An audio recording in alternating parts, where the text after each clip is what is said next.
When the 60s opened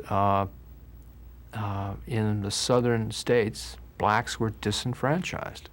I remember seeing a study, something like, all through the Roosevelt years, even with, Eleanor Roosevelt in the White House, basically Roosevelt sold out blacks. He just sold them out. And, Philip Randolph had that big demonstration they wanted to have in 1941, and Roosevelt just bent every tactic of persuasion to talk them out of it. And he kept saying, well, just wait. But, he would make a deal with those Southern senators. He appointed Hugo Black to the Supreme Court. It was just a sort of sellout. And so that was the Democratic Party was the party of segregation. Republican Party in 1960.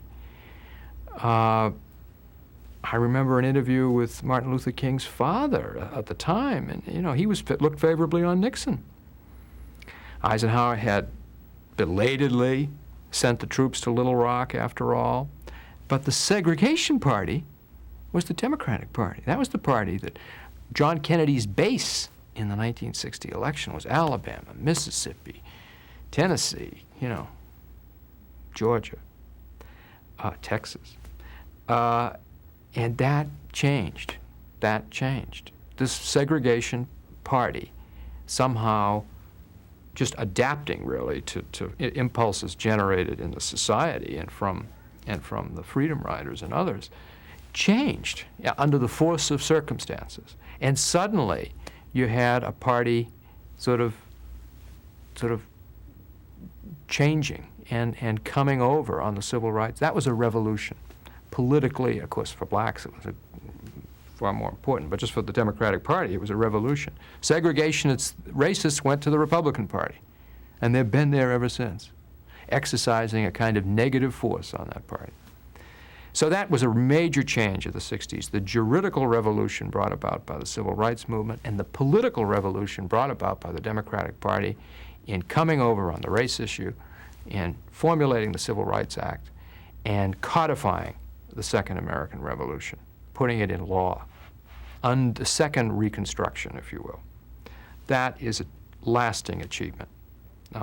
And today, of course, when a Robert Bork tries to get on the Supreme Court and is turned down on the votes of a Senator Shelby, a Senator Heflin, Southern senators elected on black votes. That's the key to a Southern Democrat.